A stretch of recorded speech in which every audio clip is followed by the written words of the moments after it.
ಪ್ರೀತಿಯ ವೀಕ್ಷಕರಿಗೆ ಶಂಕರಾನಂದ ಟಿವಿಗೆ ಸ್ವಾಗತ ಸುಸ್ವಾಗತ. ಇವತ್ತಿನ ವಿಡಿಯೋನಲ್ಲಿ ಸಾಲದ ಸಮಸ್ಯೆಗೆ ಒಂದು ಸರಳ ಪರಿಹಾರವನ್ನು ನೋಡೋಣ.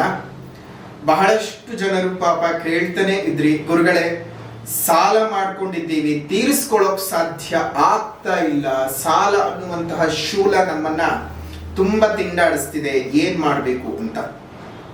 ಸೊ ಹಾಗಾಗಿ ನಿಮ್ಮ ಸಾಲವನ್ನ ತೀರಿಸಿಕೊಳ್ಳೋದಕ್ಕೆ ಬೇಕಾಗಿರುವಂತಹ ಸರಳವಾದ ಪರಿಹಾರವನ್ನ ಇವತ್ತಿನ ವಿಡಿಯೋನಲ್ಲಿ ನೋಡೋಣ. ಅದಕ್ಕೂ ಮುಂಚಿತವಾಗಿ ಯಾರಾದ್ರೂ ಶಂಕರಾನಂದ ಟಿವಿ ಯೂಟ್ಯೂಬ್ ಚಾನೆಲ್ ನ ಸಬ್ಸ್ಕ್ರೈಬ್ ಮಾಡ್ಕೊಂಡಿಲ್ಲ ಅಂದ್ರೆ ಸಬ್ಸ್ಕ್ರೈಬ್ ಮಾಡ್ಕೊಳ್ಳಿ. ಫೇಸ್ಬುಕ್ ಪೇಜ್, ಇನ್ಸ್ಟಾಗ್ರಾಮ್ ಪೇಜ್ ನ ಫಾಲೋ ಮಾಡ್ತಾ ಇಲ್ಲ ಅಂದ್ರೆ ಫಾಲೋ ಮಾಡಿ. ನೆಕ್ಸ್ಟ್ ಅಪ್ಲೋಡ್ ಮಾಡುವಂತಹ ವಿಡಿಯೋಗಳು ನಿಮಗೆ ನೋಟಿಫಿಕೇಶನ್ ಮುಖಾಂತರ ಬರುತ್ತೆ. ಹೊಸ ಹೊಸ ಮಾಹಿತಿಗಳನ್ನ ತಿಳ್ಕೊಳ್ಳೋದಕ್ಕೆ ಸಾಧ್ಯವಾಗುತ್ತೆ ಅಂತ ತಿಳಿಸ್ತಾ, ಈ ಒಂದು ವಿಶೇಷವಾಗಿರತಕ್ಕಂತಹ ಮಾಹಿತಿ ನೋಡಿ, ಸರ್ವಜ್ಞನ ಏನ್ ಹೇಳ್ತಾರೆ ನೋಡಿ, ಸಾಲವನ್ನ ತರುವಾಗ ಹಾಲನ್ನ ಉಂಡಂತೆ, ಸಾಲವನ್ನು ತರುವಾಗ ಹಾಲು ಅನ್ನ ಉಂಡಂತೆ, ಸಾಲಿಗನು ಬಂದು ಎಳೆದಾಗ ಕಿಬ್ಬದಿಯ ಕೀಲು ಮುರಿದಂತೆ ಸರ್ವಜ್ಞ. ಸಾಲವನ್ನ ತಗೊಂಡ್ಬೇಕಾದಾಗ ಯಾರಾದ್ರೂ ನನ್ನ ಸಾಲ ನನಗೆ ಕೊಟ್ಟರು ಅಂದಾಗ ಆ ಹಾಲು ಹಣ್ಣು ಹಾಲುವನ್ನ ಈ ರೀತಿಯಾಗಿ ತಿಂದು ಕುಡದಂತೆ ಬಹಳ ಸಂತೋಷವಾಗಿರ್ತದೆ. ಅದೇ ಸಾಲ ಕೊಟ್ಟವನು ವಾಪಸ್ ಬಂದು ಸಾಲ ವಾಪಸ್ ಕೊಡು ಅಂದ್ರೆ ಕಿಬ್ಬದಿಯ ಕೀಲು ಮುರಿದಂತೆ, ಮೂಳೆ ಮುರಿದು ಹೋದಂತಹ ಅನುಭವವಾಗ್ತದೆ. ಹಾಗಾಗಿ ಸಾಲ ಮಾಡ್ಕೊಳಕ್ ಹೋಗ್ಬಾರ್ದು. ಸಾಲಕ್ಕೆ ಸರಿಯಾದ ಮಾರ್ಗ ಏನಪ್ಪಾ ಅಂತ ಹೇಳಿದ್ರೆ, ಮೊದಲನೇದಾಗಿ ಸಂಪಾದನೆ. ಸಾಲವನ್ನು ತೀರಿಸ್ಕೊಳ್ಬೇಕು ಅಂತಂದ್ರೆ ಮೊದಲು ನೀವು ಸಂಪಾದನೆಯನ್ನು ಮಾಡಬೇಕು.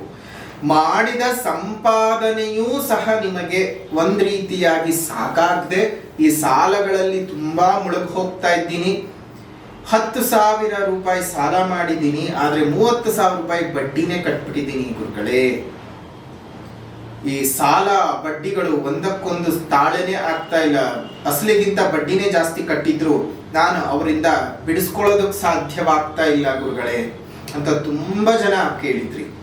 ನೋಡಿ, ಯಾವುದೇ ಕಾರಣಕ್ಕೂ ಸಾಲವನ್ನ ಕೊಡೋದು ಅಥವಾ ಸಾಲವನ್ನ ತರೋದು ಮಂಗಳವಾರ, ಶುಕ್ರವಾರ, ಶನಿವಾರ ಮಾಡಕ್ ಹೋಗ್ಬಾರ್ದು. ಸಾಲ ಮಾಡಕ್ ಹೋಗ್ಲೇಬಾರ್ದು. ಮಂಗಳವಾರ, ಶನಿವಾರ ಮತ್ತು ಶುಕ್ರವಾರ ಈ 3 ದಿವಸ ನೀವು ಸಾಲ ಏನಾದ್ರೂ ಮಾಡ್ಕೊಂಡ್ರೆ ಜಿಡ್ಡದು ಹೋಗಲ್ಲ.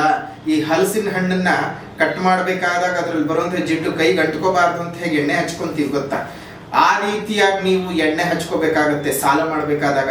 ಸಾಲದ ಜಿಡ್ಡು ಕೈಗಂಟಬಾರ್ದು ಅಂತ. ನಮ್ಮ ಬದುಕುನು ಅಷ್ಟೇ. ಎಷ್ಟೊಂದ್ಸಲ ಏನಾಗ್ಬಿಡತ್ತೆ, ಕೆಲವೊಬ್ಬರಿಗೆ ಎಷ್ಟೊಂದ್ ಜನ ಸಾಲ ತೀರಿಸ್ಬಿಟ್ಟಿರ್ತೀರಿ, ಆದ್ರೆ ಕೆಲವೊಬ್ಬರ ಹತ್ರ ಮಾಡಿರುವಂತಹ ಸಾಲವನ್ನ ತೀರಿಸಬೇಕು ಅಂದ್ರೇನೆ ಆಗಲ್ಲ. ಅವ್ರಿಗೆ ಬಡ್ಡಿ ಕಟ್ಟು, ಬಡ್ಡಿ ಕಟ್ಟು, ಬಡ್ಡಿ ಕಟ್ಟು. ಇದೇ ವಿಚಾರದಲ್ಲಿ ಕೆಲವೊಬ್ರು ಏನ್ ಮಾಡ್ಕೊಂಡಿರ್ತಾರೆ, ಈ ಬಡ್ಡಿ ವ್ಯವಹಾರ ಮಾಡುವಂಥವ್ರು ಕೆಲವೊಬ್ರು, ಎಲ್ರು ಅಂತ ನಾನು ಹೇಳಕ್ ಹೋಗಲ್ಲ ಪಾಪ, ಕೆಲವರು ಧರ್ಮದ ಬಡ್ಡಿ ಅಂತ ಕೊಡ್ತಿರ್ತಾರೆ, ನ್ಯಾಯವಾಗಿರುವಂಥವ್ರು ಇದ್ದಾರೆ, ಇನ್ ಕೆಲವೊಬ್ರು ಅಧರ್ಮಿಗಳಿರ್ತಾರೆ. ನನ್ನ ಹತ್ರ ಸಾಲ ತಗೊಂಡವ್ರು ಯಾರು ಉದ್ಧಾರ ಆಗ್ಬಾರ್ದು, ಅವ್ರು ನನಗೆ ಸಾಲ ವಾಪಸ್ ಬಡ್ಡಿ ಕೊಟ್ಟು ಕೊಟ್ಟು ಕೊಟ್ಟು ಕೊಟ್ಟು ಅವ್ರ ಜೀವನನೇ ಹಂಗೆ ಹೋಗ್ಬಿಡ್ಬೇಕು ಅಂತ ಮಾಟ ಮಂತ್ರಗಳು ಬೇರೆ ಮಾಡಿಸಿಟ್ಕೊಂಡಿರ್ತಾರೆ.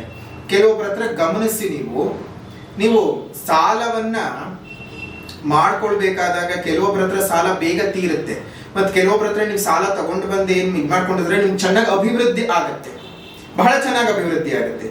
ಇನ್ ಕೆಲವರ ಹತ್ರ ನೀವು ಸಾಲವನ್ನ ತಗೊಂಡು ಬಂದು ನೀವು ಜೀವನ ಮಾಡ್ಬೇಕಾದಾಗ ವಿಪರೀತ ಹಾಳಾಗಿ ಹೋಗ್ಬಿಟ್ಟಿರ್ತೀರ.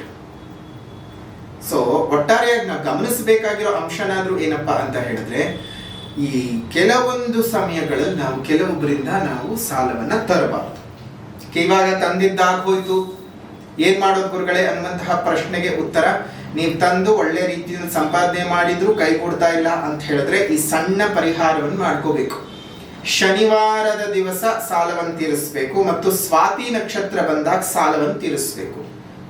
ಸ್ವಾತಿ ನಕ್ಷತ್ರ ಬರಬೇಕು ಅಥವಾ ಶನಿವಾರದ ದಿವಸ ನೀವು ಅಸಲು ರೂಪದಲ್ಲೋ ಅಥವಾ ಬಡ್ಡಿ ರೂಪದಲ್ಲೋ ಯಾರಿಗೆ ನೀವು ಹಣವನ್ನು ಕೊಡಬೇಕಲ್ಲ, ಒಂದು ತಟ್ಟೆನಲ್ಲಿ ಆ ಹಣವನ್ನ ಇಟ್ಟು ಒಂದು ತಾಮ್ರದ ಚೊಂಬಿಗೆ ನೀರನ್ನು ಹಾಕಿ, ಆ ನೀರಿಗೆ ಒಂದು ಮುಷ್ಟಿ ಕಲ್ಲುಪ್ಪನ್ನ ಹಾಕಿ, ಆ ಕಲ್ಲುಪ್ಪು ಕರಗಿದ ನಂತರದಲ್ಲಿ ಆ ನೀರನ್ನ ಹಣದ ಮೇಲೆ ಪ್ರೋಕ್ಷಣೆ ಮಾಡಿ ಮಲ್ಲಿಗೆ ಹೂವನ್ನ ಇಟ್ಟು ಆ ಹಣದ ಮೇಲೆ ಕೈಗಿಟ್ಟು ಓಂ ಕುಬೇರಾಯ ವೈಶ್ರವಣಾಯ ಧನಧಾನ್ಯಾಧಿಪತಿಯೇ ಧನಧಾನ್ಯ ಸಮೃದ್ಧಿಮೆ ದೇಹಿ ದಾಪಯ ದಾಪಯ ಸ್ವಾಹ, ಈ ಮಂತ್ರವನ್ನು 21 ಸಲ ಹೇಳಿ ಹೇಳಿದ ನಂತರದಲ್ಲಿ ಈ ಹಣವನ್ನ ಯಾಕೆ ವಿನಿಯೋಗ ಮಾಡ್ತಾ ಇದ್ದೀನಿ ಅಂದ್ರೆ ಯಾರಿಗೆ ಕೊಡ್ತಾ ಇದ್ದೀನಿ ಅನ್ನೋದನ್ನು ಸಹ ಹೇಳಿಕೊಂಡು ನೀವು ಆ ವ್ಯಕ್ತಿಗೆ ಸಾಲವನ್ನ ನಾನು ವಾಪಸ್ ಕೊಡ್ತಾ ಇದ್ದೀನಿ, ಸಾಲ ಬೇಗ ತೀರ್ ಹೋಗಿ ನನ್ನ ಮನೆಯಲ್ಲಿ ಹಣ ಅಭಿವೃದ್ಧಿ ಆಗಬೇಕು ಅನ್ನುವಂತಹ ಪ್ರಾರ್ಥನೆಯನ್ನು ಮಾಡ್ಕೊಂಡು ಆ ಸಾಲದ ದುಡ್ಡನ್ನು ಕೊಡಿ.